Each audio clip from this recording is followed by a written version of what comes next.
The mountains are alive, not in the way poets and wanderers describe, but in a way far more dreadful.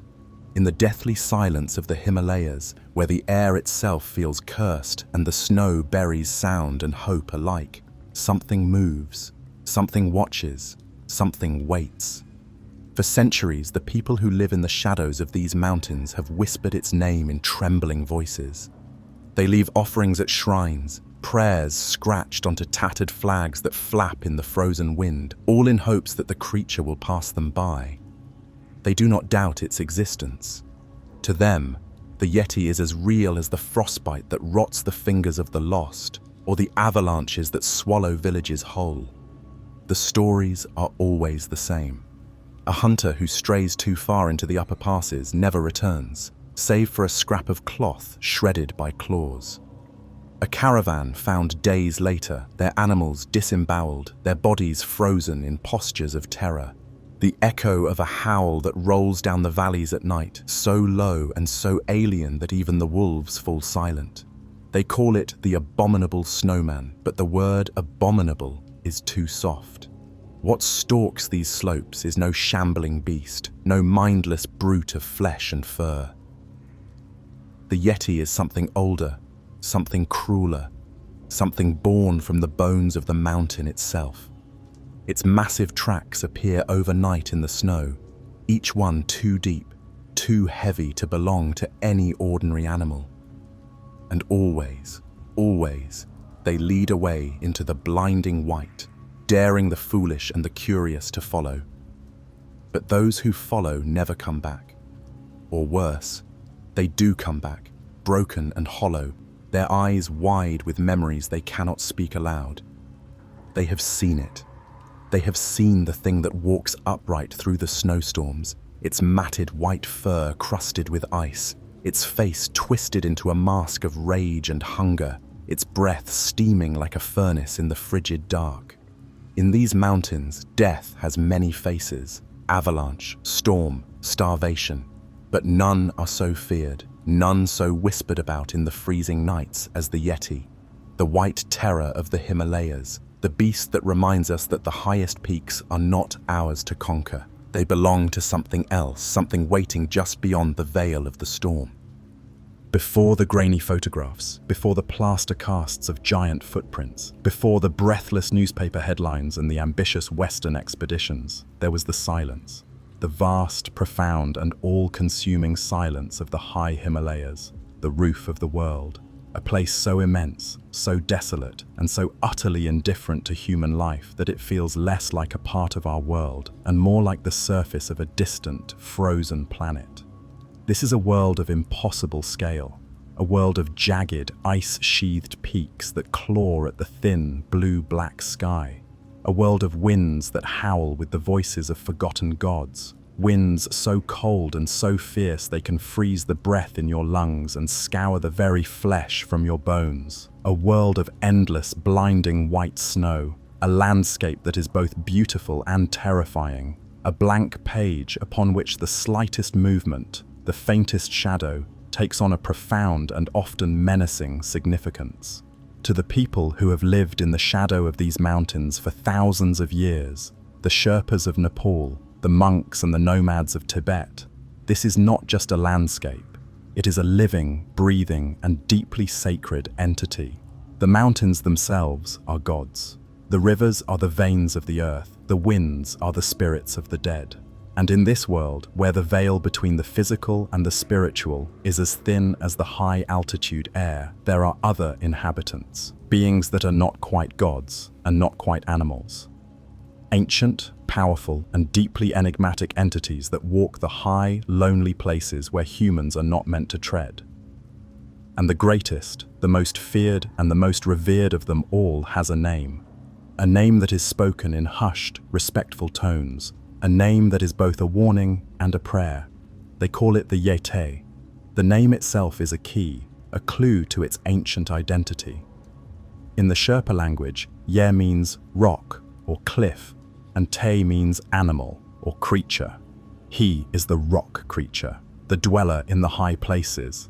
He is not a monster that has wandered up into the mountains from the world below. He is a part of the mountains themselves, He is as ancient, as powerful, and as indifferent to human life as the rock and the ice from which he is born. Long before the West ever heard the term Abominable Snowman, the Yeti was a central and undeniable part of the spiritual and psychological landscape of the Himalayas. He was not a cryptid to be hunted and proven with a photograph. He was a fundamental truth of the world, a known, if rarely seen, member of the local fauna, both natural and supernatural. The stories, the legends, passed down from one generation to the next, did not paint a picture of a single, monolithic monster. They described a complex and often contradictory being, a creature that could be both a terrifying, destructive force and a sacred protective guardian. The Yeti was not just one thing, it was many. In the oldest, most primal layers of the folklore, the Yeti is a creature of pure animalistic terror. He is the ogre of the high passes, the boogeyman of the snows. The Sherpa parents would warn their children not to wander too far from the village, not to stay out after the sun had set behind the high peaks, lest the Yeti come for them.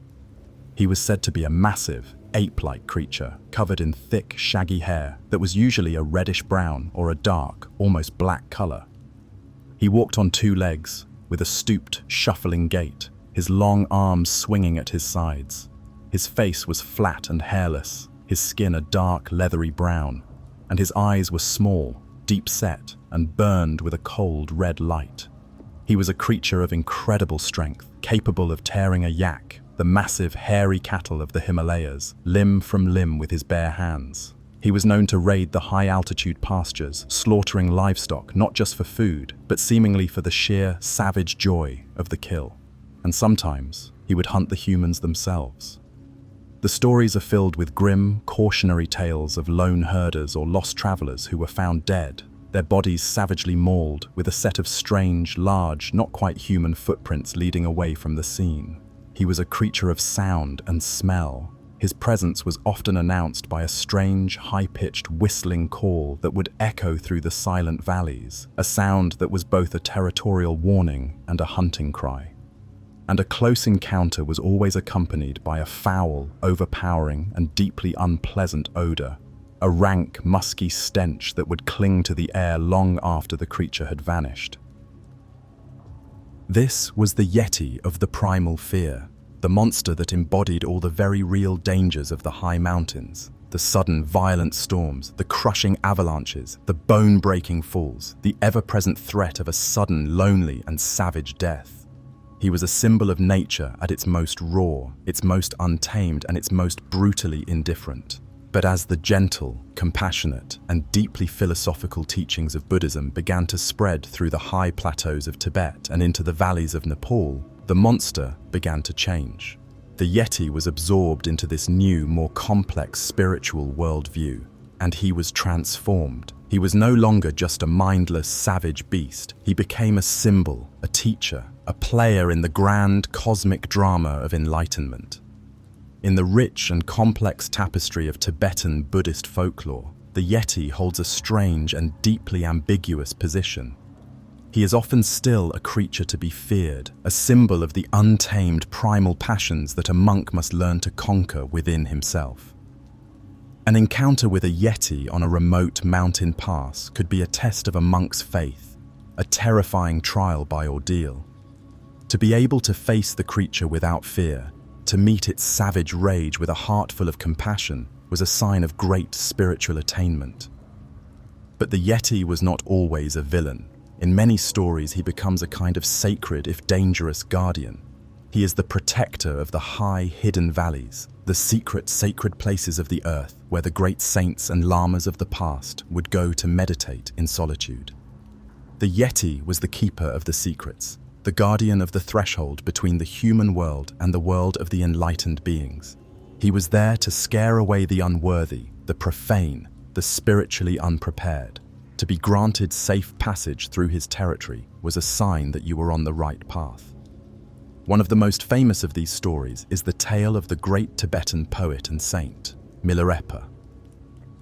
It is said that in the 11th century, Milarepa retreated to a high, remote cave to meditate for years on end, seeking enlightenment.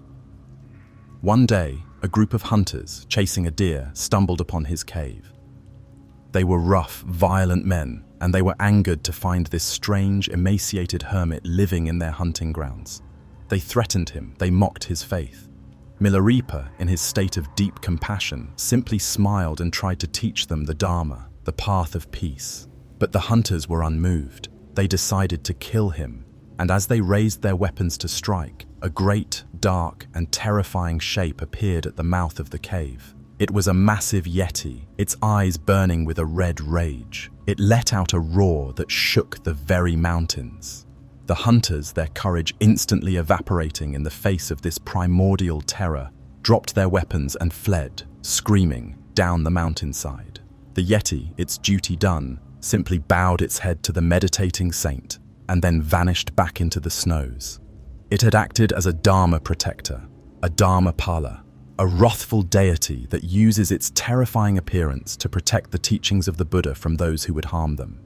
In this role, the Yeti becomes a deeply complex and fascinating figure. He is a monster, but he is a holy monster. He is a creature of violence, but he uses his violence in the service of peace. He is the beast that guards the path to enlightenment. The monasteries of the high Himalayas are filled with evidence of this deep, ancient, and reverent belief. For centuries, they have been the silent stone and wood museums of the Yeti. Several monasteries in Nepal and Tibet claim to possess the most sacred and undeniable of relics, the physical remains of a Yeti. The most famous of these was the Pangboche Monastery, a small, ancient gompa nestled high in the Khumbu Valley of Nepal, on the well-trodden path to the base camp of Mount Everest. For centuries, the monks of Pangboche were the proud and secretive guardians of two sacred objects. The first was a large, strangely shaped and mummified hand, its fingers long and curled, covered in sparse, reddish-brown hair. The second was a piece of a skull, a conical, pointed scalp, also covered in the same coarse, reddish hair. These were, the monks would tell the rare and privileged visitor, the hand and the scalp of a Yeti. These objects were not just curiosities, they were objects of immense spiritual power, of puja. They were kept under lock and key, and were only brought out for special religious ceremonies. To be in the presence of these relics, to be touched by them, was to receive a powerful blessing. They were a direct physical link to the sacred, mysterious, and powerful creature that the monks saw not as a monster, but as a guardian of their faith. And the folklore also made a clear distinction between different types of Yeti, a kind of cryptozoological taxonomy that was passed down through the generations. There were, the stories said, at least 2 and possibly 3 different kinds of these creatures. The first and most common was the Yeh-Teh, which translates to cattle bear. This was a large, shaggy, and immensely powerful creature that was, as its name suggests, often believed to be a strange and unknown species of bear. It was a creature of the lower forested valleys, a dangerous and aggressive animal, but an animal nonetheless. The second, and far more mysterious, was the Yeh-Teh. This name is the most intriguing of all. It is often translated as man-bear, but a more accurate translation is simply man-thing. This was the true, bipedal, ape-like creature of the high, snowy passes. It was smaller than the Yeh-Teh, but it was far more intelligent, more elusive, and more human-like in its behavior. This was the creature that was believed to be the true, sacred, and semi-divine being, the one that would sometimes interact with the holy men, the one whose relics were kept in the monasteries. And some stories even spoke of a third, tiny type of Yeti, the Taelma, a small, pygmy-like ape that lived in the deepest, most inaccessible valleys, a creature that was known to steal food, but was otherwise considered to be relatively harmless. This complex, detailed, and deeply ingrained system of belief is a testament to the profound reality of the Yeti in the minds of the Himalayan peoples. This was not a vague, shadowy boogeyman. This was a known, categorized, and well-understood part of their world. They knew its habits, they knew its different types, they knew where it lived, they knew which ones to avoid and which ones to revere. The Yeti of the ancient myths was not a monster to be hunted down and put in a cage. He was a force to be reckoned with. He was the raw, untamed, and often brutal power of the wilderness itself, given a hairy, humanoid form. He was a symbol of the immense, humbling, and often terrifying power of a natural world that was far older and far more powerful than the fragile human civilizations that clung to its slopes. He was a creature that embodied the profound and beautiful paradox of the mountains themselves, a place of both terrifying, life-threatening danger and of profound, life-altering spiritual beauty.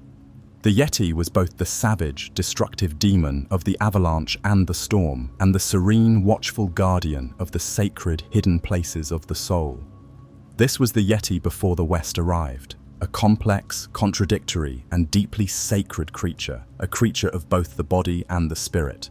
But a new kind of man was coming to the mountains, a man with a different kind of faith, the faith of science, of empire, of the need to measure, to categorize, and to conquer.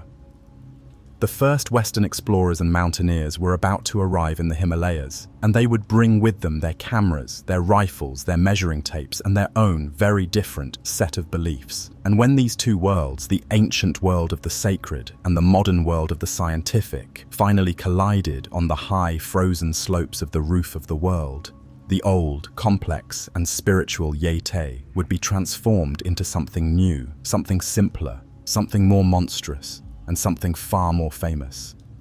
The Abominable Snowman was about to be born, and the quiet, sacred silence of the high Himalayas would be shattered forever. The world was shrinking. In the 19th century, the great blank spaces on the map, the places marked only with the ominous phrase, "Here be dragons," were being systematically, relentlessly, and often brutally filled in. This was the age of the explorer, the age of empire. It was an age of supreme and often arrogant Western confidence. A new breed of man, armed with the cold, hard certainty of science, the unwavering faith of Christianity, and the undeniable power of the rifle, was fanning out across the globe, determined to measure, to categorize, to conquer, and to civilize every last corner of the world. And there was no greater prize, no more formidable challenge, no more tantalizingly unconquered space on the entire planet than the great, white, and utterly terrifying expanse of the Himalayan mountain range. The roof of the world.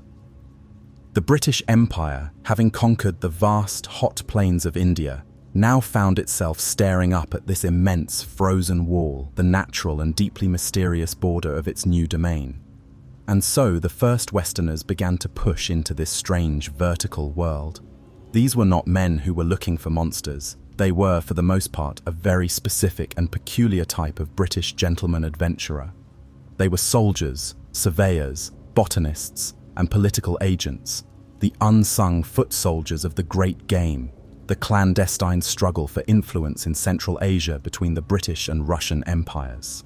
They were men of science, of reason, of stiff upper lips and unwavering self-assurance. They were men who believed that every mystery had a rational explanation, that every shadow could be banished by the bright, clear light of empirical observation. They were, in short, the absolute worst possible audience for a ghost story. And yet, as these men ventured deeper into the high, lonely valleys of Nepal and Tibet, as they left the familiar world of their colonial outposts behind and entered a world that was older, stranger, and far more powerful than they could possibly imagine, they began to hear the whispers. It would start in the small, smoky, and often lice-ridden huts of their local guides and porters, the Sherpa and Tibetan men who were the true masters of this vertical world. As the fire burned low and the wind howled outside with a lonely, mournful voice, the Westerner, poring over his maps and his scientific instruments, would overhear the quiet, serious conversations of his men. They would be speaking in their own tongue, a language he did not understand. But he would hear one word, repeated over and over again, in a tone of hushed, respectful fear. Yeh-Teh. He would ask his interpreter, "What are they talking about?" And the interpreter, a man caught between two worlds, the ancient spiritual world of his own people and the new rational world of his employer, would often be reluctant to answer. He would shift his weight, he would look down at the floor, and he would say, "It is nothing, Sahib. Just a foolish story for children. They are talking about a kind of wild man who lives in the snows. A wild man. The Westerner would make a note of it in his journal, a curious little anthropological detail, a quaint piece of local superstition. He would write it down with the same detached, scientific curiosity that he would use to describe a strange new species of rhododendron or an unusual geological formation. The idea that such a creature could actually exist was, of course, absurd. It was clearly just a folk memory of a bear or a monkey, or perhaps even a particularly hairy and reclusive hermit. One of the very first of these recorded whispers comes from a man named B.H. Hodgson, a naturalist and the British resident at the court of Nepal in the 1830s. Hodgson was a serious, dedicated, and highly respected scientist. He was not a man given to flights of fancy, but in his official reports and letters back to the Asiatic Society of Bengal, he made a strange and intriguing note. He wrote that his local guides in their terror had described a tall, bipedal, ape-like creature covered in long, dark hair that lived high in the snows. They called it, he wrote, the Rakshas, a term from Hindu mythology for a man-eating demon. Hodgson, ever the rationalist, dismissed the story as a fabulous creation, but he dutifully and scientifically recorded it. The first, faint, and deeply skeptical whisper of the Yeti had just entered the official record of the British Empire.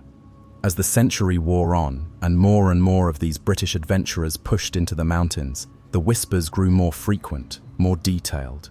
In 1889, a British Army major named L.A. Waddell was exploring a remote, high-altitude region of northeastern Sikkim.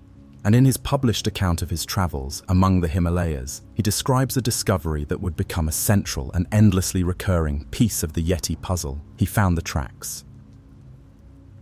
Waddell wrote that his Sherpa guides, in a state of great excitement and fear, had shown him a series of huge, strange, and deeply unsettling footprints in the snow. They were, he wrote, the trail of the hairy wild men who are believed to live in the eternal snows.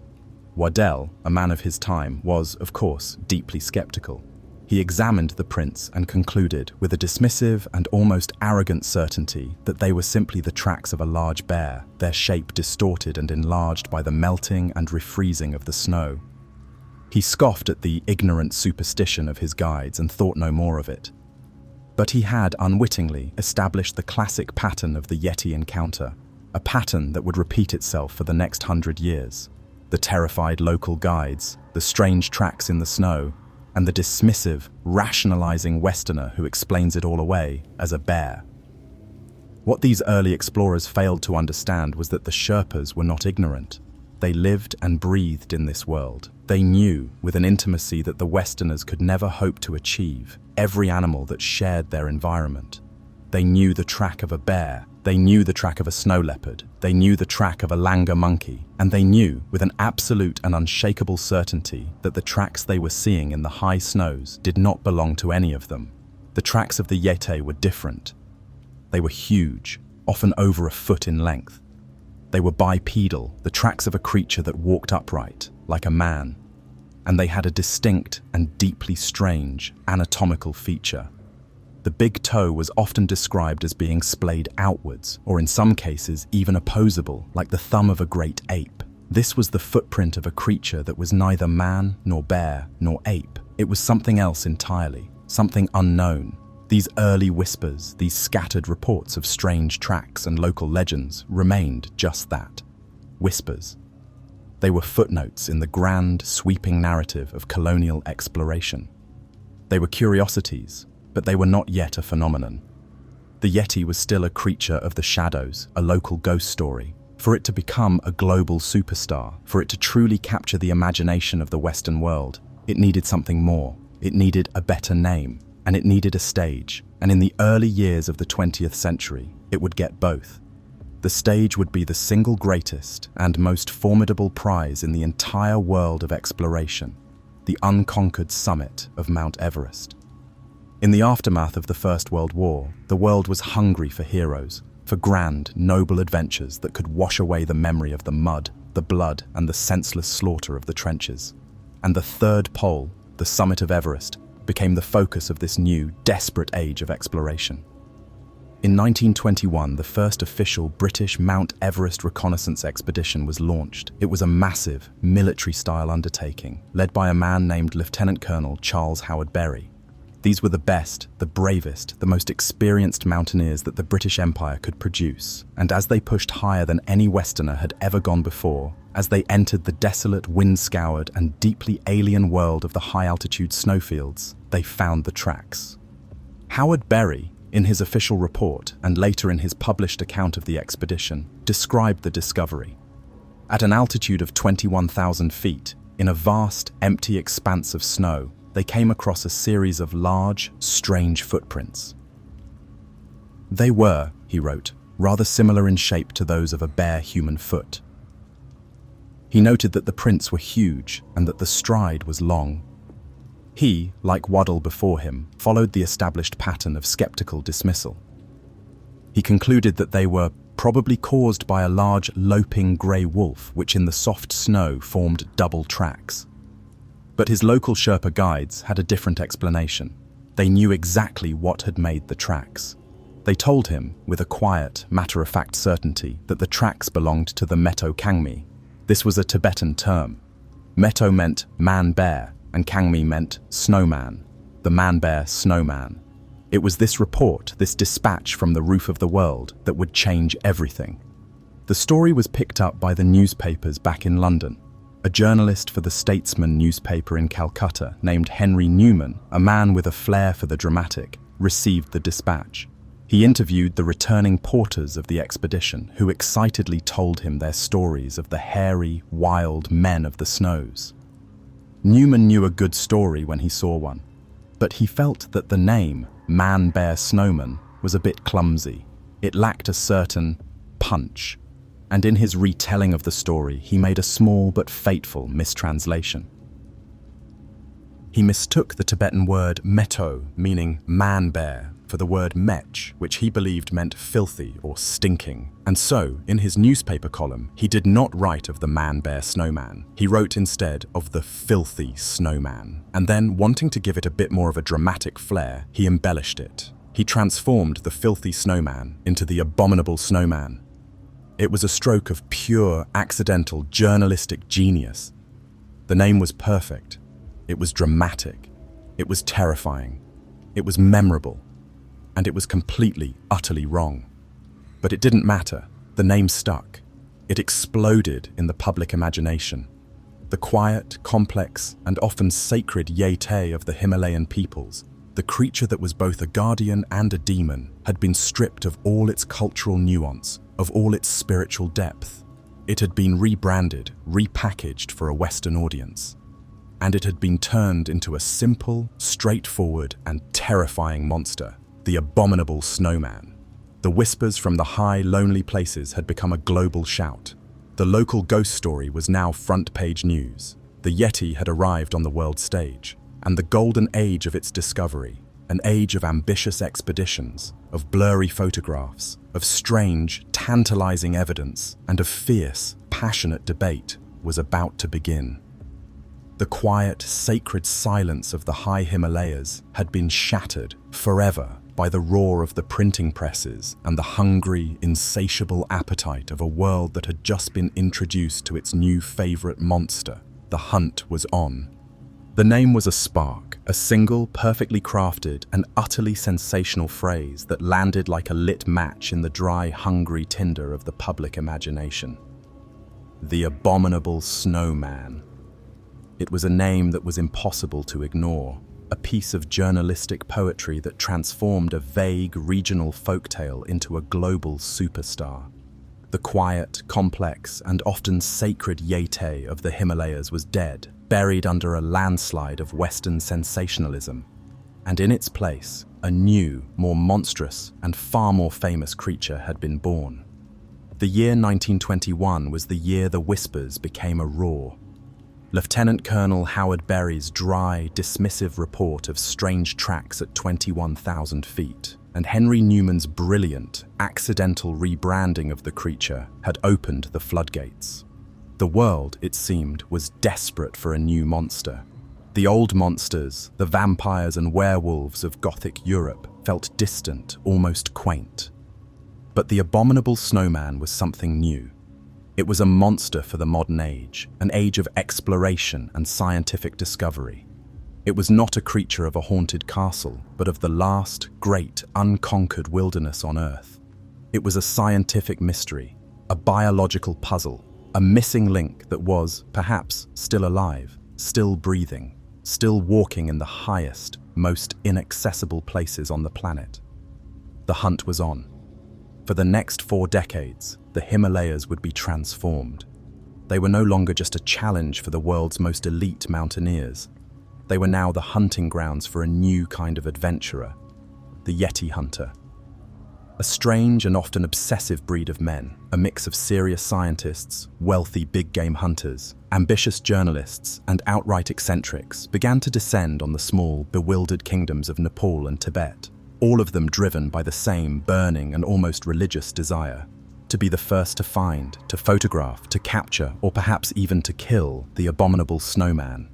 This was the golden age of Yeti discovery, a period of intense, almost feverish activity that would produce some of the most iconic, most tantalizing, and most fiercely debated pieces of evidence in the history of cryptozoology. The evidence, as it had been from the beginning, was almost always the same: the tracks. But now the tracks were not just being dismissed by skeptical British officers. They were being actively sought out, photographed, and measured by men who desperately wanted to believe. In 1951, the British mountaineer Eric Shipton, a man who was a living legend, a giant of Himalayan exploration, was on a reconnaissance expedition on the Menlung Glacier, not far from the border of Tibet. He was not looking for the Yeti. He was scouting a new route up Mount Everest. And then he found it. At an altitude of over 19,000 feet, in a vast, silent amphitheater of snow and ice, he and his climbing partner, Michael Ward, came across a line of fresh, clear, and deeply unsettling footprints. They were not the tracks of a bear. They were not the tracks of a human. They were something else. Shipton, a man who was not given to flights of fancy, a man who knew the high mountains and their inhabitants better than almost any Westerner alive, was stunned. The tracks were huge, about 13 inches long and 8 inches wide. They were clearly bipedal, and they had the distinct, chillingly primate-like feature of a large, opposable big toe. Shipton took a photograph. It is, perhaps, the single most famous, most iconic, and most compelling photograph in the entire history of the paranormal. It is a work of pure, accidental, and minimalist art. The image is stark, high-contrast black and white. It shows a single, perfect, and deeply strange footprint in the pristine snow, with an ice axe placed next to it for scale. The print is clear, the details are sharp, and it is a photograph of something that, according to all the known laws of zoology, should not exist. The Shipton photograph became an international sensation. It was published in newspapers and magazines all over the world. It was the proof. It was the smoking gun. It was a clear, undeniable image of a footprint made by a massive, unknown, ape-like creature living in the highest, most inhospitable environment on the planet. For the first time, the Yeti was not just a story. It was a piece of hard, photographic evidence, captured not by a credulous amateur, but by one of the most respected and experienced mountaineers in the world. The photograph lit a fire under the nascent community of Yeti hunters. The race was now on to get the first definitive proof. And the most ambitious, most well-funded, and most absurd of all these expeditions was launched in 1954 by the British newspaper, the Daily Mail. This was not a scientific expedition. This was a media circus. The paper sent a team of reporters, photographers, and a hand-picked group of experts to Nepal with the single sensational goal of bringing back the Abominable Snowman, dead or alive. The expedition was a chaotic and often comical failure. They found strange tracks, but they were inconclusive. They collected strange droppings, but they turned out to be from a fox. They even managed to acquire one of the sacred Yeti scalps from the Kumjung monastery, a conical piece of hide covered in coarse, reddish hair, which they smuggled back to London for analysis. The zoologists who examined it were unimpressed. It was not the scalp of an unknown ape, they concluded. It was a ceremonial object, cleverly fashioned from the skin of a sero, a species of wild goat antelope that lives in the Himalayas. The Daily Mail expedition may have failed to find the monster, but it succeeded brilliantly in cementing the Yeti as a permanent fixture in the public imagination. The world was now officially in the grip of Yeti mania, and then came the Americans. In the late 1950s, a wealthy Texas oilman and adventurer named Tom Slick decided that he would be the one to solve the mystery. He poured a fortune into a series of well-equipped and deeply secretive expeditions. He hired big-game hunters, he consulted with primatologists, he even, according to some rumors, worked with the CIA, hoping to use the Yeti hunt as a cover for intelligence-gathering operations in the politically sensitive border regions of Nepal and China. Slick's expeditions, unlike the Daily Mail's, were serious. They brought back some of the most compelling evidence to date. They made the first plaster casts of the mysterious footprints, creating tangible, three-dimensional models of the creature's impossible anatomy. And they collected hair samples, coarse, reddish-brown hairs that were found caught on rocks and bushes in areas of alleged Yeti activity. The hairs were sent to laboratories for analysis. The results were, as always, frustratingly ambiguous. The hairs did not match any known animal. But they were not different enough to prove the existence of a new one. They existed in a strange, scientific limbo, a tantalizing hint of the unknown. Slick's most famous and most enduring contribution to the legend, however, was his role in the story of the Pangboche hand. He became obsessed with the strange, mummified hand that was kept as a sacred relic in the Pangboche monastery. He knew that this hand, if it was real, was the ultimate prize, the one piece of physical evidence that could silence the skeptics forever. He and his team, including the famous primatologist and adventurer Peter Byrne, entered into a long and complex negotiation with the monks of Pangboche. The monks refused to sell the hand. It was a sacred object, a powerful protector of their village. But Slick was a persistent and very wealthy man. A strange and clandestine deal was struck. The story, as Peter Byrne tells it, is a real-life Indiana Jones adventure. The monks agreed to allow Byrne to take one of the fingers from the hand, on the condition that he replace it with a human finger, so that the hand would remain whole and its sacred power would not be diminished. Byrne, with the help of a scientist in London, acquired a human finger. He returned to Pangboche, and in a secret candle-lit ceremony, he cut the long, dark, mummified finger from the Yeti hand and carefully stitched the human finger in its place. He then smuggled the Yeti finger out of Nepal, sewn into the lining of his sleeping bag, a sacred and now stolen relic on its way to the laboratories of the West. The finger was examined by a primatologist in London named William Osman Hill. His conclusion was a bombshell. He stated, in a formal report, that the finger was indeed hominid, but that its features were distinct from that of a modern human. It was, he concluded, most likely from a species of Neanderthal. The idea that a relict population of our ancient extinct cousins could still be living, hidden in the high Himalayas, was an electrifying and deeply controversial possibility. The story of the Pangboche hand, for a time, seemed to be the final, irrefutable proof. But like all things in the strange and murky world of the Yeti, the story would take a darker and more disappointing turn. The finger, which had been kept in a museum in London, was eventually lost. Decades later, in 2011, a new DNA analysis was performed on a small, surviving sample that had been preserved, and the results were conclusive. The finger was not from an unknown primate. It was human. The sacred, mummified hand of the Pangboche monastery was, in all likelihood, the hand of a long-dead monk, a holy man, whose remains had become an object of veneration. The greatest piece of physical evidence for the Yeti was, it seemed, just another dead end. This was the rhythm of the Golden Age, a cycle of intense excitement and crushing disappointment. A tantalizing piece of evidence would emerge, a clear photograph, a perfect plaster cast, a strange hair sample, a mummified hand, and for a moment, it would seem that the mystery was about to be solved. But then, under the cold, hard glare of scientific scrutiny, the evidence would always seem to dissolve. The photographs were too blurry, the casts could be fakes, the hair samples were inconclusive, the relics were just clever, man-made artifacts. The Yeti was a ghost, a phantom that left tantalizing clues of its existence, but that always managed to elude its pursuers. It was a creature that seemed to exist only in the spaces between belief and disbelief, between the evidence and its explanation. But for the men who were there, for the men who spent years of their lives on those high, frozen slopes, the creature was more than just a collection of ambiguous data points. It was a real and often terrifying presence. They may not have captured the beast, but the beast had, in a very real sense, captured them. They became obsessed, haunted by the mystery, their lives forever defined by the hunt for the elusive, shaggy, and deeply enigmatic creature of the snows.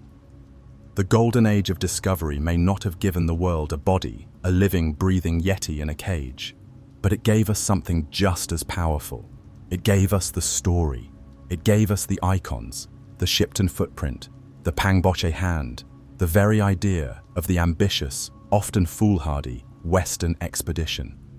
It was an age that took a collection of ancient spiritual whispers and transformed them into a modern, scientific, and deeply compelling mystery. It was an age that proved that even in our bright modern world, there were still shadows, there were still monsters, and that the greatest and most exciting adventures were not to be found in conquering a mountain, but in hunting for the thing that lived, unseen, upon its slopes. The hunt had failed, but the legend was now and forever immortal. The Golden Age had left behind a strange and intoxicating inheritance, a collection of grainy photographs, of plaster casts of impossible feet, of strange coarse hairs, and of whispered, breathless, first-hand accounts. The hunt for the Yeti had produced a tantalizing and deeply compelling body of anecdotal evidence, but anecdotes are not data. A photograph is not a specimen. A story is not a proof.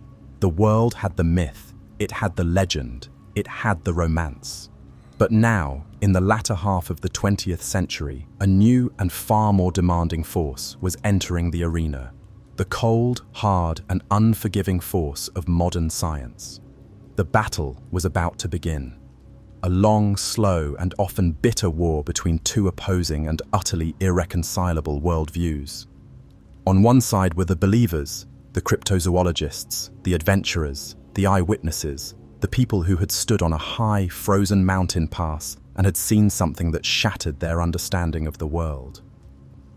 On the other side were the skeptics, the mainstream zoologists, the biologists, the professional debunkers, the men and women of the laboratory, who believed that the world was an orderly, categorized, and largely known place, a place with no room for 10-foot-tall, undiscovered bipedal apes. This was the war of science versus myth. The primary weapon of the skeptic has always been the power of misidentification. The Himalayas, they argued, were not an empty wasteland. They were a complex and diverse ecosystem, filled with a variety of large and often elusive animals. And to a frightened, exhausted, and oxygen-starved human being, in the confusing high-contrast light of a snowfield, a familiar animal can very easily be mistaken for a monster. The most common suspect, the prime candidate for the true identity of the Yeti, was, and still is, the bear. The Himalayan region is home to several species of bear, most notably the Himalayan brown bear and the Asiatic black bear. These are massive, powerful, and often surprisingly agile animals. They are capable of standing on their hind legs, especially when they are threatened or curious. A large male brown bear standing to its full height can easily reach 7 or 8 feet tall. Imagine seeing that, a huge, shaggy, dark figure standing upright on a distant snow-covered ridge. To a hopeful or a terrified mind, it would be all too easy to see not a bear, but the silhouette of a bipedal, ape-like man. And the bears, the skeptics argued, could also explain the most compelling piece of evidence: the footprints. A bear, walking through the snow, will often place its hind paw partially over the print left by its forepaw. This creates a single, elongated, and strangely shaped track, a super-imprinted track that does not look like the print of a four-legged animal. And as the sun melts the edges of this track, it can expand, distort, and begin to look remarkably like the large, vaguely human-like footprint of the classic Yeti accounts. The famous Shipton photograph, the skeptics would say, was not a picture of an unknown primate's foot. It was a picture of a bear track a few hours after it had been made, beautifully and poetically distorted by the simple, mundane physics of melting snow. The bear was a neat, tidy, and frustratingly plausible explanation. It accounted for the size, the shaggy hair, the ability to stand upright, and the strange tracks. But for the believers, it was a deeply unsatisfying one. The Sherpas, they argued, were not fools. They had lived alongside bears for thousands of years. They knew what a bear looked like. They knew what a bear track looked like. And they were adamant, they were certain, that the Yeh-Teh was not a bear. It was something else. Its shape was different, more man-like. Its gait was different, a true, fluid, bipedal walk, not the clumsy, shuffling waddle of a bear on its hind legs. The bear was a good explanation, but it was not a perfect one. It did not fit all the facts. So the skeptics offered other candidates. Perhaps the Yeti was a species of langur monkey. These long-limbed, long-tailed primates live at surprisingly high altitudes in the Himalayas. They are known to travel on the ground, and in the snow, they can sometimes leave strange, bipedal-looking tracks. But they are small, slender animals, a far cry from the massive, hulking beast of the legends. Or perhaps, the skeptics suggested, the Yeti was not an animal at all. Perhaps it was a human, a hermit, a recluse, a holy man who had retreated to the high mountains to live a life of solitary meditation. A wild, unkempt, and perhaps mentally ill individual, his hair long and matted, his body clad in rough animal skins. A sighting of such a man from a distance could easily be mistaken for a glimpse of a hairy, wild, non-human creature. The power of misidentification, of mistaking the known for the unknown, was a powerful and often convincing argument, but it could not explain everything. It could not explain the sheer size of the tracks that were sometimes found. It could not explain the strange anatomical details like the opposable big toe. And it could not explain the deep, unwavering and cross-cultural belief of the local peoples, who were so certain that the Yeti was a real, distinct and unique creature. And so the battle moved from the snowfields to the laboratory. If the creature was real, it had to be biological. It had to have DNA. And if it had DNA, it could be identified. The strange, coarse, reddish-brown hairs that had been collected by so many expeditions, the hairs that did not seem to match any known animal, became the new holy grail of the Yeti hunt. For decades, these hair samples were subjected to the best scientific analysis available at the time. Microscopic analysis. They would compare the structure of the Yeti hairs, the thickness of the cuticle, the pattern of the scales, the shape of the medulla, to a vast library of known animal hairs. And the results were always the same. Frustratingly, maddeningly, and tantalizingly ambiguous. The hairs were clearly from a primate, but they did not seem to be from a human. They did not seem to be from any known species of ape or monkey. But they were also often degraded, damaged by the harsh alpine environment, making a definitive identification impossible. They were a scientific mystery, a biological question mark. And then, in the early 21st century, a new and revolutionary tool arrived, a tool that promised to finally, once and for all, solve the mystery. This was the science of DNA analysis. Scientists could now take a single, tiny, and ancient fragment of hair or skin, and they could extract from it the very genetic code of the creature it had come from. The age of ambiguity was over. The age of genetic certainty had begun.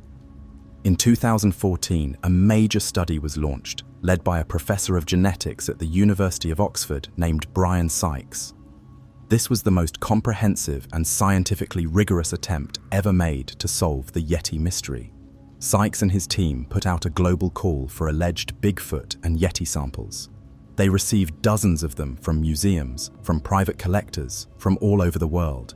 Hair samples, skin fragments, even a supposed tooth, and they subjected each one to the most advanced DNA sequencing technology available. The results were published, and they made headlines around the world. The vast majority of the Bigfoot samples from North America were found to be from bears, from wolves, from cows, from porcupines. It was a laundry list of mundane and easily misidentified local animals. The Bigfoot of America, it seemed, was a ghost, a creature of misidentification and folklore. But the Himalayan samples told a different and far stranger story. Two of the samples, one from Ladakh in India and one from Bhutan, did not match any modern animal. They were from a bear. But when the scientists compared the DNA sequence to the global genetic database, they found that it was a perfect 100% match for the DNA of an ancient prehistoric polar bear, a creature that had lived over 40,000 years ago and that was not known to have ever lived in the Himalayas. The conclusion was stunning. Sykes and his team suggested that the Yeti was not an unknown ape. It was, perhaps, an unknown species of bear, a living relic of the Pleistocene, a hybrid of the ancient polar bear and the modern Himalayan brown bear that was still living, hidden and undiscovered, in the high mountains. This was a revolutionary idea. It suggested that the Yeti was real, but that it was a bear, a strange, ancient and scientifically fascinating bear, but a bear nonetheless. For a moment, it seemed as if the mystery had been solved. The believers and the skeptics could both be right. The Yeti was real, but it was also a misidentified animal. It was a perfect, elegant, and scientific compromise. But then, as always in the world of the Yeti, the certainty began to unravel. Other scientists reanalyzed Sykes' data, and they came to a different conclusion. They argued that the DNA fragment he had sequenced was too short, too degraded to be a perfect match for a prehistoric polar bear. They argued that it was, in fact, just a slightly degraded sample of a modern Himalayan brown bear. The ancient mystery bear was gone, and the Yeti was, once again, just a bear. This is the frustrating, maddening, and deeply compelling nature of the scientific search for the Yeti. Every piece of evidence, no matter how promising, seems to crumble under the weight of sustained, skeptical scrutiny. Every time we think we are on the verge of a breakthrough, the trail goes cold. The ghost in the machine, the signal in the noise, always turns out to be just more noise. The skeptics, armed with this long and consistent history of failed evidence, have a powerful case. They argue that the Yeti is a classic example of a modern myth, a kind of cultural delusion. The belief, they say, is a self-sustaining phenomenon.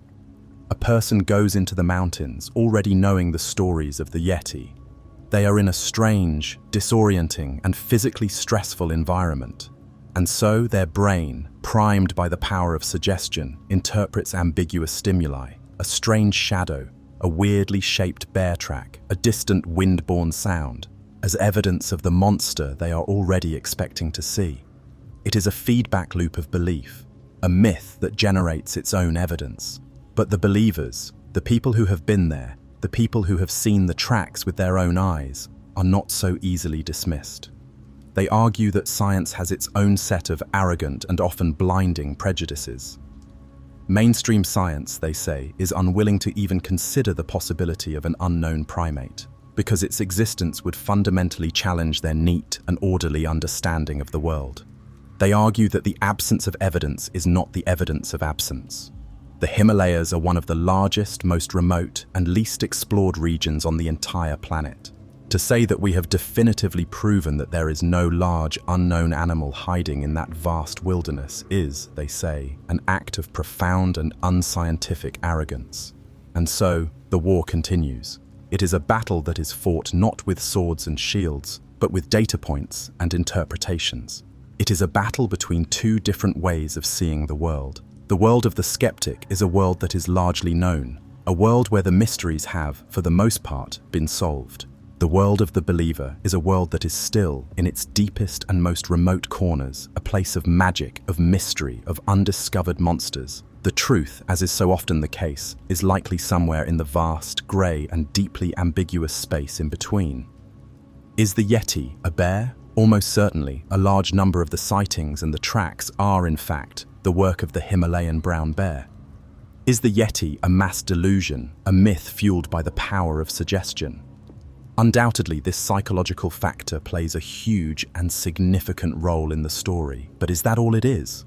Can the bear and the brain, between them, truly explain everything? Can they explain the sheer, overwhelming consistency of the sightings, of the anatomical details of the tracks, of the specific, recurring behaviors of the creature, as reported by hundreds of witnesses across centuries and cultures?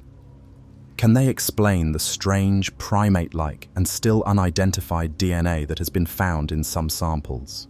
Can they explain the deep, unwavering conviction of the Sherpa people, who know, with a certainty that goes deeper than science, that the creature that walks their sacred mountains is not a bear? Science has, so far, failed to find the Yeti, but it has also, crucially, failed to definitively disprove it. And in that small, fragile, and deeply tantalizing space of uncertainty, in that gap between the known and the unknown, the myth continues to live. It continues to breathe, and the shadow of the abominable snowman continues to fall, long and dark, across the high, frozen, and still unconquered peaks of the world. The cold, hard light of modern science, with its DNA analysis and its skeptical gaze, had seemingly explained away the monster, reducing the abominable snowman to a case of mistaken identity, a bear, a goat, a trick of the light. For the wider world, the hunt was over. The Yeti, it seemed, had been debunked, demystified, and relegated to the dusty, crowded museum of retired monsters. But for a small, dedicated, and often obsessive group of people, the hunt had never ended. For the mountaineers, the adventurers, the cryptozoologists, and the local Sherpa people, the Yeti was not a debunked myth. He was a constant and often terrifying presence. The 20th century, and now the 21st, would see a new kind of hunt. A quieter, more personal, and often more desperate kind of search. A search carried on not by massive, well-funded expeditions, but by lone individuals. Men who had become haunted by the mystery. Men who had seen something in the high, silent places that they could not explain, and who would spend the rest of their lives trying to find it again. And no man in this modern era casts a longer or more significant shadow over the Yeti legend than the man who was, quite simply, the greatest mountaineer in history, Sir Edmund Hillary. Hillary was a man of immense physical courage and profound no-nonsense practicality. He was a New Zealand beekeeper who, in 1953, along with his Sherpa partner Tenzing Norgay, had become the first man to stand on the summit of Mount Everest, the highest point on Earth. He was a global hero, a living legend, a man whose word carried an almost unquestionable weight of authority. And in the years leading up to his historic Everest ascent, Hillary had become intimately and uncomfortably familiar with the Yeti. On that same 1951 reconnaissance expedition where Eric Shipton had taken his famous photograph of the footprint, a young Ed Hillary was also present. He had seen the tracks with his own eyes, and he, like Shipton, was deeply impressed and profoundly puzzled. A year later, in 1952, while training on a different mountain, he had another, even more unsettling experience. He found a strange tuft of long, black, coarse hair caught on a rock at an altitude of over 19,000 feet, far above the normal tree line. He showed the hair to his Sherpa companions, and their reaction was one of instant, fearful recognition. "Yeti, Sahib," they had whispered, their eyes wide. Hillary was intrigued.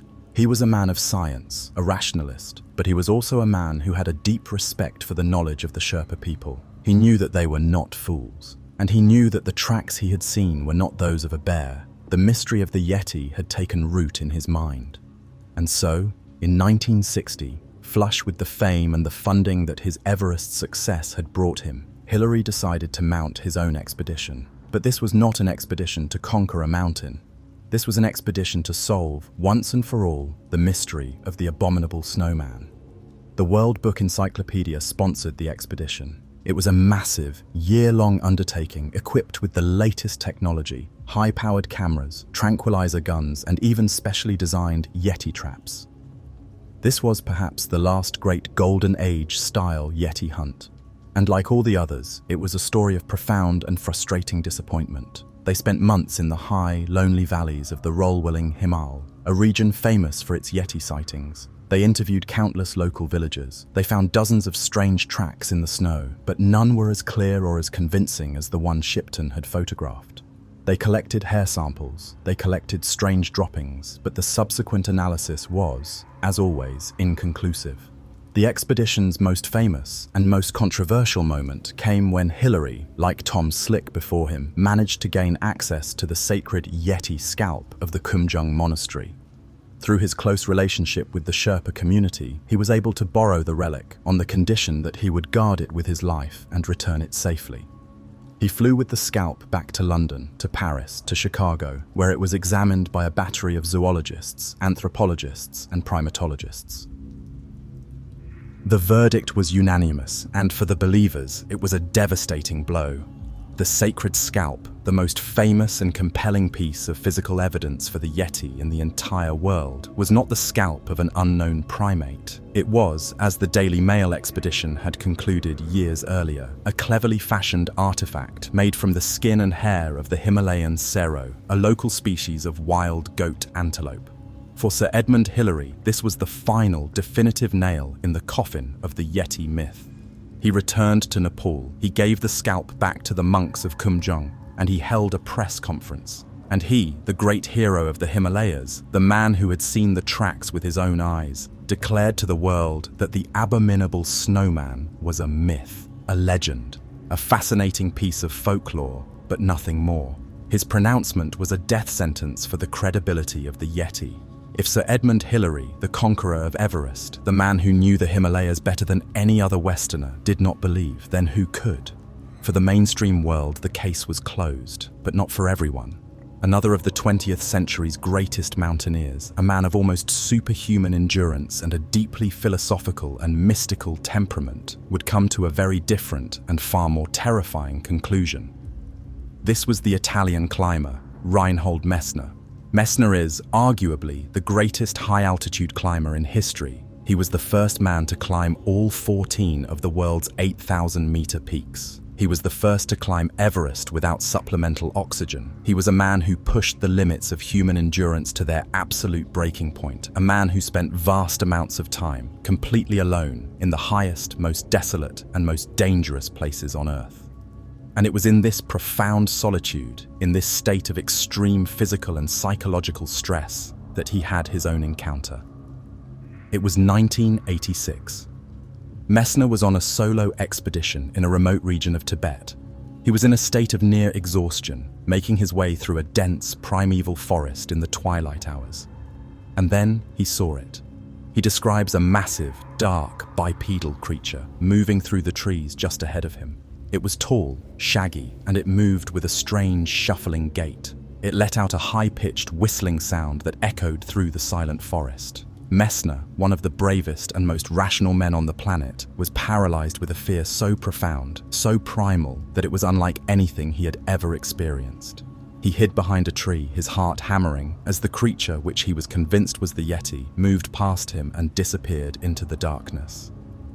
The encounter changed him forever. It became an obsession. For the next decade, Messner would devote himself to a solitary, deeply personal quest to understand what he had seen. He traveled back to the Himalayas, to Tibet, again and again. He interviewed hundreds of local people. He studied the folklore, the religious texts, the historical accounts. He was no longer just a climber. He was now a detective, a hunter, on the trail of a monster that he knew, with an absolute and unshakable certainty, was real. And he came to a conclusion that was, in many ways, even more terrifying than Hillary's dismissal. He concluded that the Yeti was real. But it was not an unknown ape. It was, he believed, a species of bear. The chemo, the Tibetan name for the rare and elusive Tibetan blue bear, a creature of almost mythical status in its own right. Messner argued that this bear, a creature that was known to be highly intelligent, to often walk on its hind legs and to live in the most remote and inaccessible parts of the Himalayas, was the true biological source of the Yeti legend. But he also believed that the Yeti was something more. He believed that the profound, paralyzing, almost supernatural fear that he had experienced was not just the fear of a large animal. He believed that the high-altitude environment, the lack of oxygen, the extreme stress, could induce a state of altered consciousness, a state where the lines between the real and the hallucinatory, the physical and the psychological, began to blur. He believed that the Yeti was both a real animal, the chemo, and a powerful archetypal projection of our own deep, primal fear of the wilderness, a shadow self that we project onto the blank, white canvas of the snows. The Yeti, for Messner, was a complex psychobiological phenomenon. It was a real bear that, in the terrified, oxygen-starved mind of the lone mountaineer, could become something more. It could become a monster. And the sightings, the encounters, continue to this day. They are no longer the stuff of major international expeditions. They are more personal, more fleeting, more anecdotal. A lone climber in a remote valley will see a strange, dark figure moving on a distant ridgeline. A group of trekkers will find a line of huge, unexplainable bipedal tracks in the fresh morning snow. A Sherpa, tending his yaks in a high pasture, will hear a strange whistling call in the night that is not the wind and is not any animal he knows. The modern world, with its GPS devices, its satellite phones, its high-resolution cameras, has not managed to kill the monster. In fact, in some ways, it has only deepened the mystery. Every year, thousands of trekkers and mountaineers pour into the Himalayas. Their cameras are everywhere, and yet there is still no single, clear, undeniable photograph. There is still no piece of video footage that is not blurry, shaky, and ultimately inconclusive. The Yeti, it seems, has a profound and almost supernatural ability to avoid our technology. It is a creature that seems to exist only in the peripheral vision, in the fleeting glimpse, in the strange track that is found after it has already gone. It is a ghost in the snow. The cryptozoologists of today, the modern-day Yeti hunters, continue the search. They are a small, often ridiculed, but deeply passionate community. They scour Google Earth, looking for strange shapes or tracks in the satellite imagery of the remote, unmapped valleys. They set up camera traps, hoping to capture a single definitive image. They collect the stories, the modern sightings, and they add them to the ever-growing and ever-ambiguous body of evidence. They argue that the world is not as known or as small as we like to think, that the Himalayan mountain range is a vast and largely unexplored wilderness, an area of over 1 million square miles with countless valleys and forests that have never been entered by a human being. Is it really so impossible, they ask, to believe that a small, relict population of an unknown large primate could still be living hidden in this last great wilderness? The modern sightings and expeditions have not solved the mystery. They have only deepened it. They have shown us that the Yeti is a creature that is remarkably and perhaps deliberately resistant to our attempts to prove its existence. It is a monster that seems to thrive in the ambiguity, in the space between the story and the fact. The great heroic age of the Yeti hunt may be over, but the quiet, personal, and often terrifying encounters continue. The men and women who travel to the high places, who push themselves to the very limits of their physical and mental endurance, still sometimes see something that they cannot explain. They still find the tracks. They still hear the strange, whistling call in the night. The Yeti today is no longer the abominable snowman, the savage movie monster of the mid-20th century.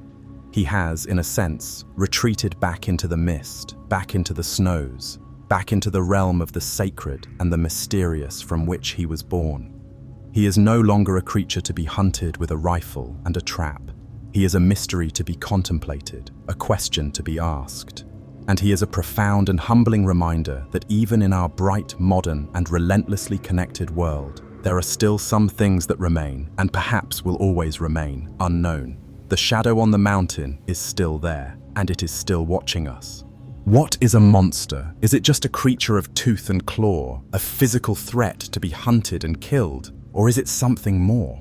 Is it a story, a symbol, a dark and distorted mirror that a culture holds up to itself in order to see its own deepest fears, its own most profound anxieties, its own most secret and unspoken desires? The Yeti, more than almost any other creature in our global pantheon of monsters, is a profound and powerful testament to this second, deeper truth. To hunt the Yeti is not just to hunt for an undiscovered animal, it is to hunt for a meaning. It is to journey into a landscape of pure, powerful, and deeply resonant symbolism. Beyond the monster, beyond the blurry photographs and the ambiguous DNA, the Yeti is, and always has been, a cultural icon. It is a creature that has been, in turn, feared, revered, and ultimately commercialized. It is a story that begins as a sacred text and ends as a tourist slogan. And in that long, strange, and often tragic journey, it reveals a great deal, not just about the creature itself, but about the people who have told its story. Let us return for a moment to the high, thin air of the Himalayas, to the world of the Sherpa and the Tibetan monk, the world in which the Yeti was born. Here, in its original and purest form, the Yeti was never just a monster. It was a powerful and deeply complex spiritual symbol. First, and most importantly, the Yeti was a symbol of the wilderness itself, the raw, untamed, and profoundly indifferent power of the natural world. In the West, we have largely forgotten this. We have tamed our wilderness. We have cut down our forests. We have paved our roads. We have built our cities of light and order. We have, in our arrogance, convinced ourselves that we are the masters of the natural world. But in the Himalayas, you are never allowed to forget who is truly in charge. The mountains are the masters. The weather is the master. The sheer, crushing, and indifferent power of nature is the master. And the Yeti was the living, breathing, walking embodiment of that power. He was a creature of the avalanche, of the blizzard, of the crevasse that opens up without warning to swallow you whole. He was a symbol of all the forces in the world that are bigger than you, stronger than you, and that do not care if you live or die. To fear the Yeti was to fear the mountain. It was a healthy and deeply necessary fear. It was a fear that kept you humble. It was a fear that kept you alive. It was a reminder that you were a small, fragile, and temporary guest in a vast, ancient, and often violent kingdom. The Yeti was the king of that kingdom, the shaggy, silent, and ever-watchful monarch of the high, lonely places. But he was not just a symbol of fear. He was also, in a profound and paradoxical way, a symbol of the sacred. He was the guardian of the threshold, the keeper of the secrets. In the Buddhist tradition, the most sacred places are often the most remote, the most difficult to reach. They are the hidden valleys, the high mountain caves, the places where the noise and the distractions of the human world fall away, and you can come face to face with the true and often terrifying nature of your own mind. And the Yeti was the guardian of these places. He was the literal and metaphorical gatekeeper. His presence was a test. His terrifying appearance, his savage reputation, was a way of scaring away those who were not ready, who were not worthy, who had come to the sacred places for the wrong reasons. To encounter the Yeti and to be overcome by fear was to fail the test. It was a sign that your own mind was not yet pure, that you were still a slave to your own primal, animalistic terrors. But to encounter the Yeti and to feel not fear, but compassion, to see not a monster, but another suffering being, was to pass the test. It was a sign of great spiritual attainment. The Yeti, in this sense, was not an external monster. He was a mirror. He was a reflection of the viewer's own inner state. If you were filled with fear and aggression, you would see a terrifying, aggressive monster. If you were filled with peace and compassion, you would see a powerful but ultimately peaceful guardian spirit. He was a walking, breathing Zen koan, a riddle that could only be solved by looking inside yourself. This is why the Yeti was so deeply revered. The monks of the Pangboche and Kumjung monasteries did not keep the scalps and hands of the Yeti as hunting trophies. They were not celebrating the conquest of a monster. They were venerating a powerful, sacred, and deeply respected spiritual being. The relics were a connection to that power, a way of bringing the wild, sacred energy of the mountains into the heart of their own community. To be in the presence of the Yeti, or its remains, was to be in the presence of the divine. This was the Yeti of the East, a complex, contradictory, and deeply spiritual symbol, a creature that was both feared and revered, both a destroyer and a guardian, both a monster and a god. And then the West arrived, and in the clumsy, arrogant, and often destructive hands of the Western imagination, this complex sacred symbol was stripped of all its nuance, of all its spiritual depth. It was flattened, it was simplified, it was turned into something that it had never been before. It was turned into a simple monster.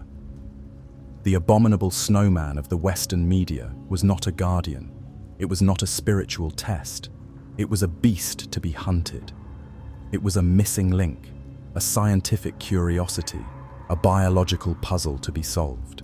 It was a creature that existed for one reason, and one reason only: to be discovered, to be captured, to be killed, to be put on display, a trophy for the great white hunter. This transformation was a profound and deeply tragic act of cultural colonialism. The West had not just invaded the physical landscape of the Himalayas, it had invaded their mythological landscape as well. It had taken their most sacred and complex symbol, and it had turned it into a cheap, one-dimensional, and ultimately disposable movie monster. But even in this new, flattened, westernized form, the Yeti remained a powerful symbol. It just began to symbolize a new set of fears, a new set of anxieties, the anxieties of the modern, scientific, and increasingly secular world. In the mid-20th century, the Yeti became a symbol of the last great wilderness, of the few remaining blank spaces on the map. In an age of satellites, of aerial photography, of a world that seemed to be completely known, completely measured, and completely demystified, the Yeti was a thrilling and deeply necessary reminder that this was not true. He was a symbol of the idea that there were still secrets, that there were still mysteries, that there were still monsters hiding just beyond the reach of our technology. To hunt for the Yeti was to push back against the creeping, sterile boredom of the modern world. It was an act of romantic rebellion. It was a way of saying that the world was not just a collection of known facts and predictable systems. It was still a place of magic, of wonder, and of genuine, terrifying, and exhilarating discovery. The Yeti was the great white whale of the 20th century, a symbol of the untamable, and perhaps unknowable, heart of the natural world. And he was also, in a deeper, more psychological sense, a symbol of our own, long-lost primal self.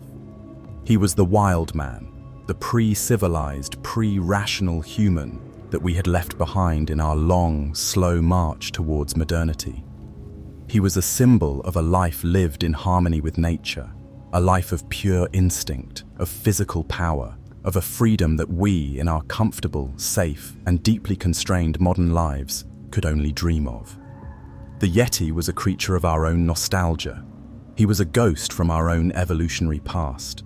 And to see him, to find him, would be, in a sense, to find a missing piece of ourselves.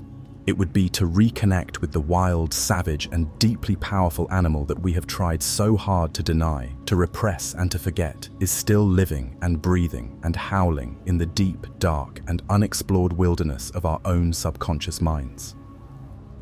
But as the 20th century gave way to the 21st, as the evidence for the Yeti failed to materialize, as the scientific explanations became more and more convincing, the symbol began to shift again. The creature, it seemed, could not survive as a genuine, terrifying mystery in our hyper-connected, relentlessly documented world. And so, it underwent its final and perhaps most tragic transformation.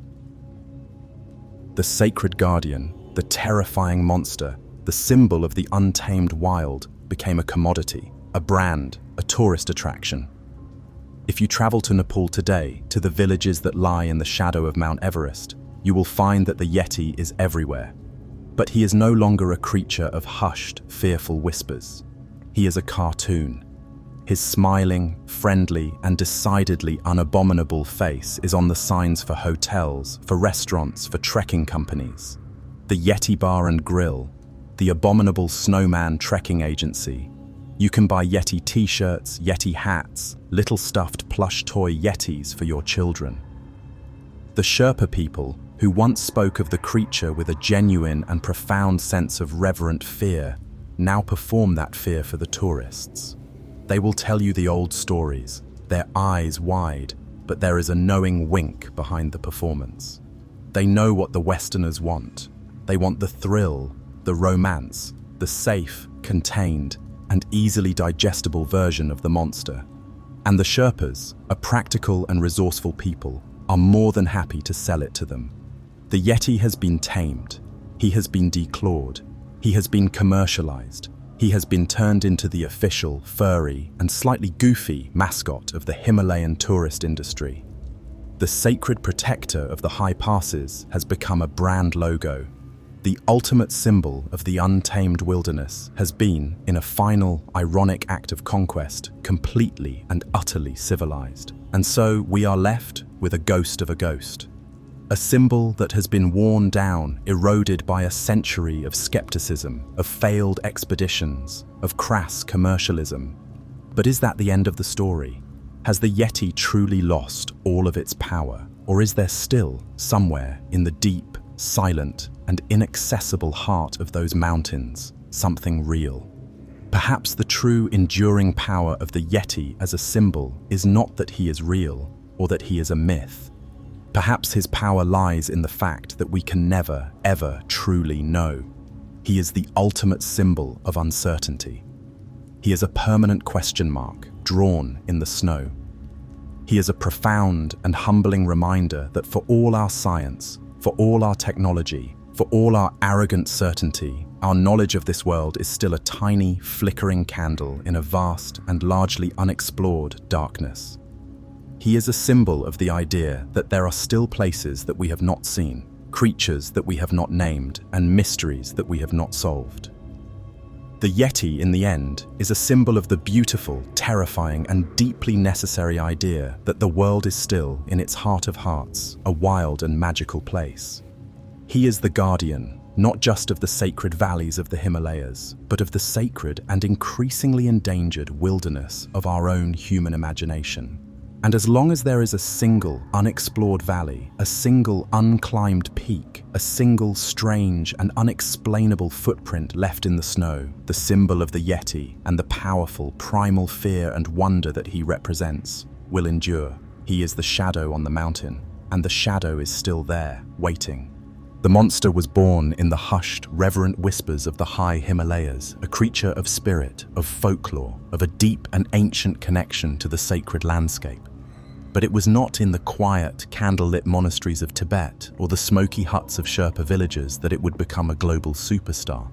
For that, the Yeti had to be discovered by a far more powerful and far more insatiable force than any mountaineer or scientist. It had to be discovered by the great, hungry, and all-consuming machine of Western popular culture. The journey of the Yeti from an obscure regional legend to a household name is a story of cultural appropriation, of reinvention, and of the incredible, world-shaping power of mass media. It is the story of how the West took a complex, sacred, and often contradictory Eastern myth, stripped it of its soul, and rebuilt it in its own image, transforming the Yeh-Teh into a simple, recognizable, and deeply profitable brand of monster. The spark, as we have seen, was that single, magical, and utterly misleading phrase, the Abominable Snowman. It was a name that was too good, too cinematic, to be ignored. And in the 1950s, a decade of post-war prosperity, of Cold War paranoia, and of a burgeoning obsession with science fiction, B-movies, and the monstrous unknown, the Abominable Snowman was the perfect monster for the time. The first wave of the Yeti's pop culture invasion came, as it so often does, in the form of cheap, sensational, and wonderfully lurid horror films. The very first of these, and in many ways the one that would set the template for all the others, was a 1957 British film produced by the legendary Hammer Films, the same studio that was, at that very moment, resurrecting Dracula and Frankenstein's monster in glorious, bloody Technicolor. The film was called The Abominable Snowman. The film was not just a simple monster movie. It was, in its own way, a surprisingly intelligent and atmospheric thriller that tapped directly into the ongoing, real-world Yeti mania of the 1950s. The story follows a well-meaning, intellectual English botanist, played by the great Peter Cushing, who joins a brash, arrogant, and morally bankrupt American adventurer on a high-altitude expedition to find the Yeti. What makes the film so effective is that it is a direct and conscious exploration of the two warring interpretations of the creature. The American adventurer represents the Western colonial mindset. He is there to hunt, to capture, to kill. He sees the Yeti as a beast, a trophy, a missing link that will make him rich and famous. The English botanist, on the other hand, slowly comes to understand the Sherpa's point of view. He begins to see the Yeti not as a monster, but as a sacred, intelligent, and deeply misunderstood creature, a guardian of the mountains that should be left in peace. The film's monster is a masterpiece of suggestion and suspense. For most of the running time, the Yeti is a ghost, a presence that is felt but not seen.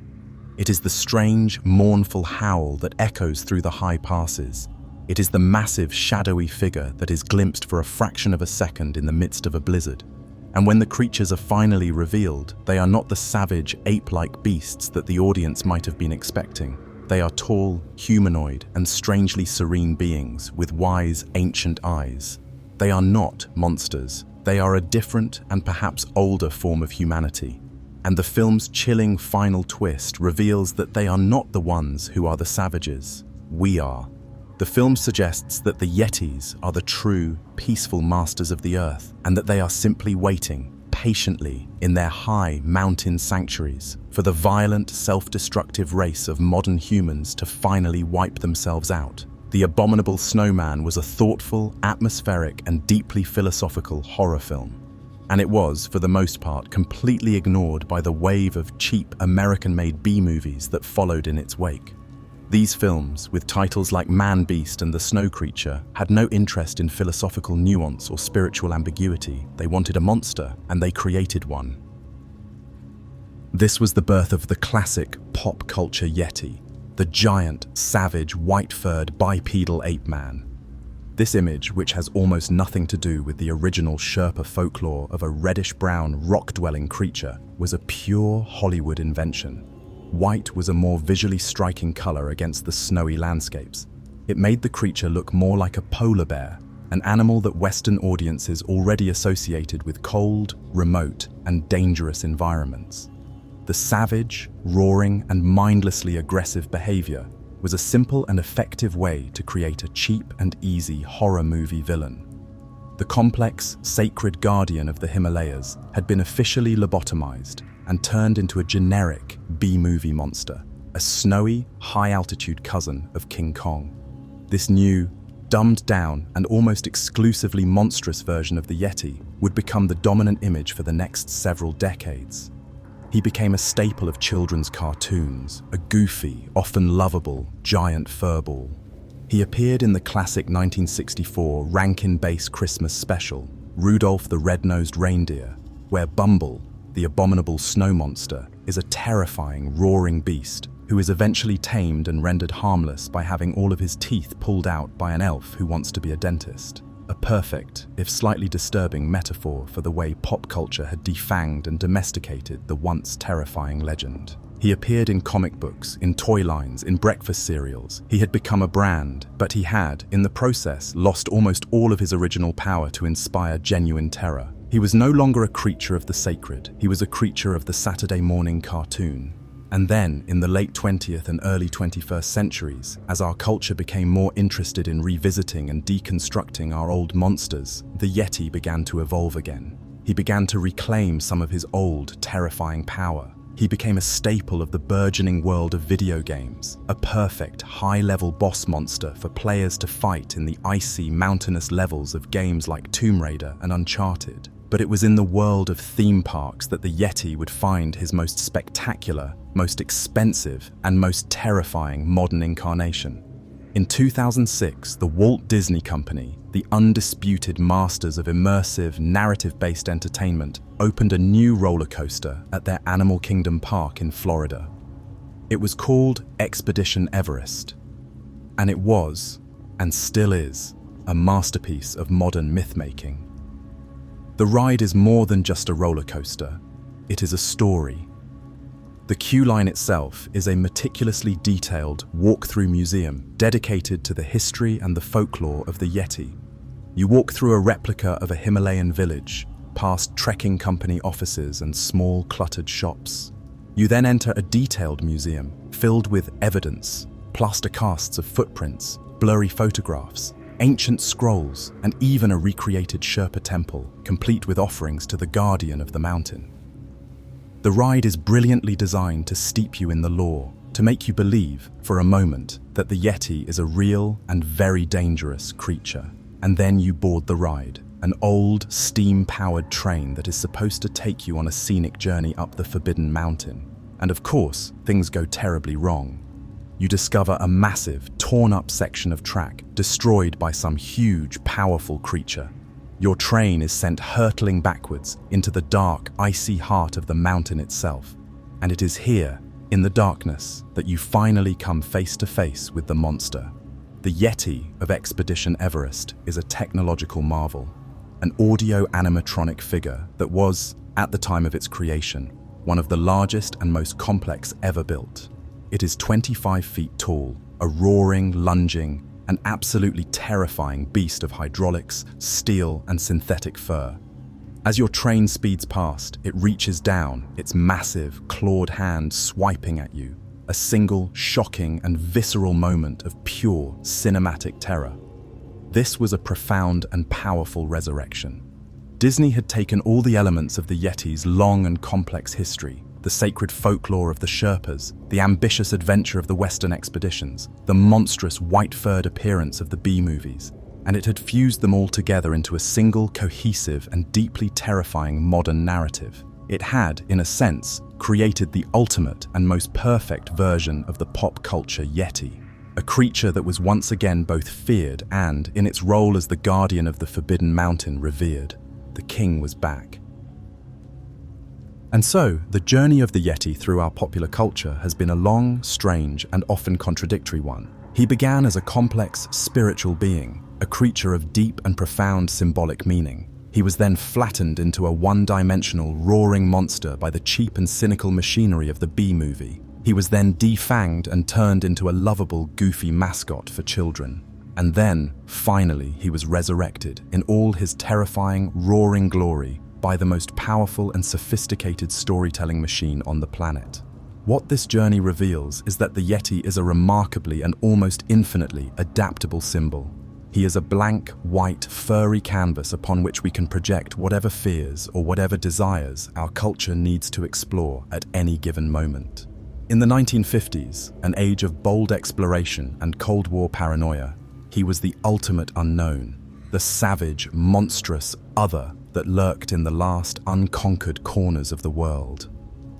In the 1960s and 70s, an age of growing environmental consciousness, he became a symbol of the wilderness itself, a noble, misunderstood creature, a gentle giant who was being threatened by the destructive intrusion of modern industrial man. And today, in our age of digital saturation, of virtual realities, of a world that feels increasingly disconnected from the physical, the Yeti has become a symbol of something raw, something real, something authentic. He is a creature of flesh and blood, of musk and fur, of a savage physical reality that we have largely lost. To hunt for the Yeti, even if it is just in a video game or on a theme park ride, is to reconnect, for a moment, with a world that is more primal, more dangerous, and perhaps more real than our own.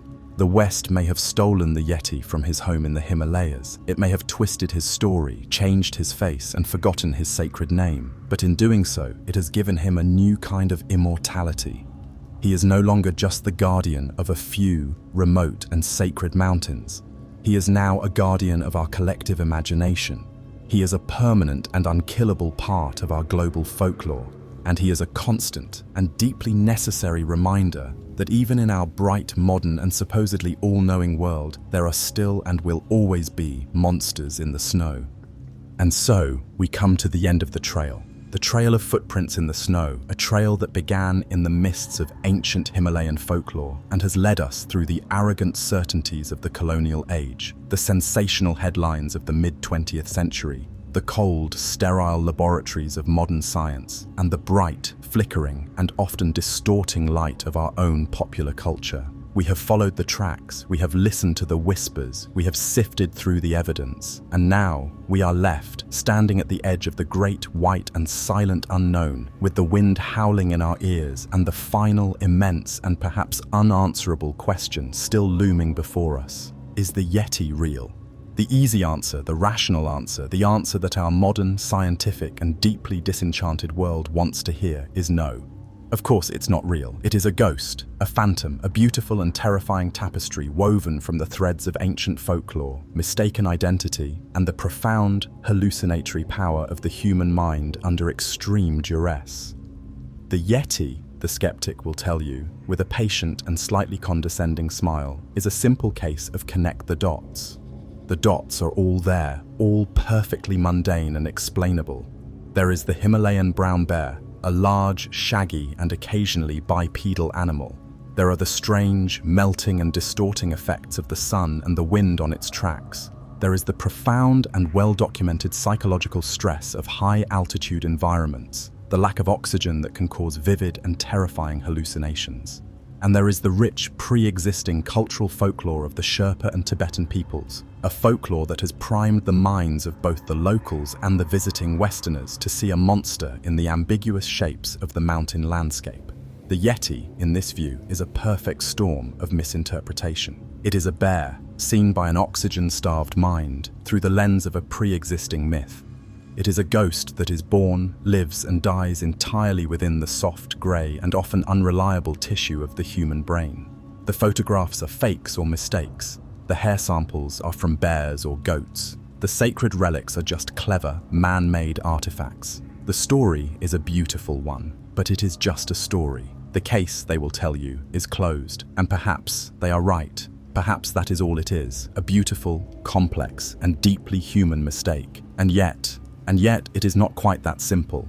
To close the case so neatly, to file the Yeti away under the heading of folklore, is to ignore the stubborn, inconvenient, and deeply unsettling details that refuse to fit into the tidy, rational box.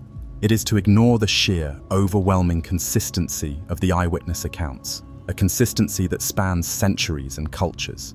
It is to ignore the deep, unwavering conviction of the Sherpa people, a people who know the difference between a bear and a Yeh-Teh with the same certainty that you know the difference between a dog and a cat. And it is to ignore the tracks. It always comes back to the tracks. The one piece of physical, tangible evidence that, despite all the attempts to explain it away, still remains profoundly, stubbornly, and terrifyingly strange.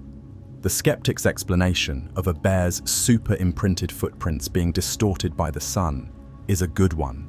It is a plausible one, but it does not and cannot explain all of them. It cannot explain the tracks that are found in fresh, deep powder snow, where the details are sharp, clear, and anatomically precise. It cannot explain the tracks that show a clear, bipedal stride with a gait of over 6 feet, a stride that is utterly impossible for a shuffling bear. And it cannot explain the anatomical details that have been observed and cast time and time again. The strange, double ball of the foot impression, the flexible mid-tarsal joint, and the odd, semi-opposable big toe. These are the footprints of a primate, a massive, bipedal, and completely unknown primate. And it is not just the tracks, it is the logic.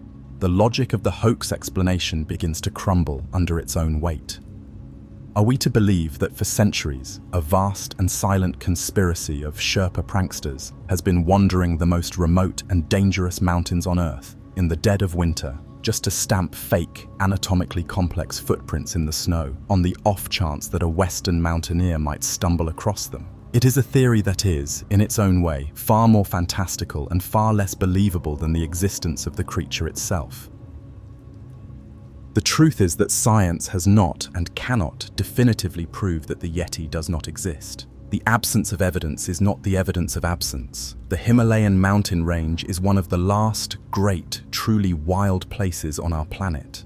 It is a vast and largely unexplored wilderness. There are countless valleys, forests, and cave systems that have never been seen by human eyes, that do not appear on any map. To say with absolute certainty that there is no large unknown animal hiding in that immense three-dimensional wilderness is an act of profound and unscientific arrogance. We have not looked everywhere. We have barely even begun to look. And so we are left in a state of profound and deeply unsettling uncertainty. We are left with a ghost in the snow, a creature that seems to exist in the liminal spaces, in the cracks between our categories. It is a creature that is both a myth and a reality, both a spirit and an animal, both a product of our minds and, perhaps, a very real flesh and blood creature that is simply, brilliantly, and perhaps even deliberately eluding our attempts to find it. But perhaps we have been asking the wrong question all along.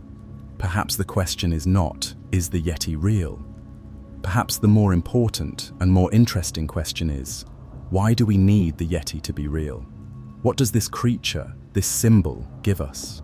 Why do we, as a modern, scientific and largely urban species, still feel such a deep, primal and almost desperate need to believe in a shaggy, wild man in the mountains? The answer, perhaps, is that the Yeti is an antidote to the creeping, sterile and deeply soul-crushing certainty of the modern world. We live in an age that believes it has all the answers, a world that has been mapped, measured, weighed and categorized down to the last, meaningless decimal point. We have traded mystery for information. We have traded wonder for data. We have traded the terrifying, exhilarating thrill of the unknown for the safe, predictable and deeply boring comfort of the known. And we are, on some deep subconscious level, starving for the unknown. We are desperate for a hint, for a whisper, for a single blurry photograph that tells us that we have not, in fact, solved everything. That the world is still bigger, stranger, and more magical than our science can explain. The Yeti is a symbol of that magic. He is the last great mystery. He is the living embodiment of the idea that there are still dragons hiding in the blank spaces on the map. To believe in the Yeti is to believe in the possibility of discovery.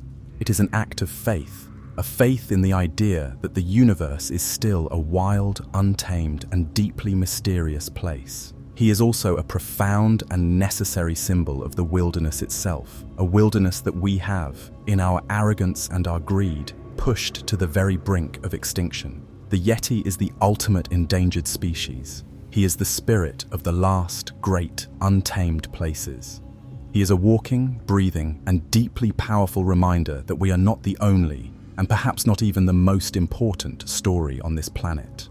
His existence, even as a myth, is a challenge to our own self-proclaimed mastery of the natural world. He is a silent, hairy, and deeply humbling reproach to our own destructive arrogance. And so, we need him. We need him to be out there, in the high, silent places. We need him to be walking, unseen, through the snows, leaving his strange, enigmatic footprints for us to find. We need him to be a ghost, a rumor, a mystery that can never be fully solved. Because the moment we find him, the moment we capture him, the moment we put him in a cage and give him a Latin name, the magic will be gone. The mystery will be dead, and the world will be a slightly smaller, a slightly colder, and a slightly less wonderful place. The true horror, perhaps, is not that the Yeti exists. The true horror is that he might not. The true horror is that the world might be exactly as dull, as predictable, and as completely and utterly known as the skeptics believe it to be. And so, we are left here, at the end of all things, with the cold wind in our faces, staring up at the immense, silent, and impossibly beautiful face of the mountain. And the question remains, is there a creature out there? A giant, unknown primate, a living relic of a bygone age, a creature of flesh and blood that has, through a combination of intelligence, stealth, and our own arrogance, managed to remain hidden in plain sight? Or is the creature inside us? Is it a ghost of the mind, a powerful, archetypal projection of our own deepest fears and our own most profound and desperate hopes? A monster that we ourselves have created, a monster that we need in order to feel that the world is still a place of wonder? Or is the truth, as it so often is, something far stranger, something that lies in the vast, grey, and deeply ambiguous space in between? Is the Yeti both a real, biological animal, an unknown species of bear or primate that is so rare, so elusive, and so intelligent that it has become a canvas, a blank, hairy screen onto which we have projected our own myths, our own stories, our own souls? A real creature that has, through a long and complex dance with the human imagination, become a god? We do not know. And that, perhaps, is the entire point. And so the epilogue to this story has not yet been written. The trail has not gone cold. It has simply led us to the edge of what we know. The final chapter is still out there, waiting to be discovered in the high, silent, and still unconquered peaks of the world. And so, even now, in our age of satellites that can read a license plate from space, in an age where every square inch of our planet seems to have been mapped and catalogued, there are still places where the shadows are deep enough to hide a giant. There are still places where the silence is so profound that you can hear the footsteps of a god. And there are still creatures that walk, unseen, in the high, lonely snows, leaving behind nothing but a single, perfect footprint, and a question that will continue to haunt us for as long as we have the courage to look up at the mountains and to wonder. The shadow on the mountain is still there, and it is still watching us.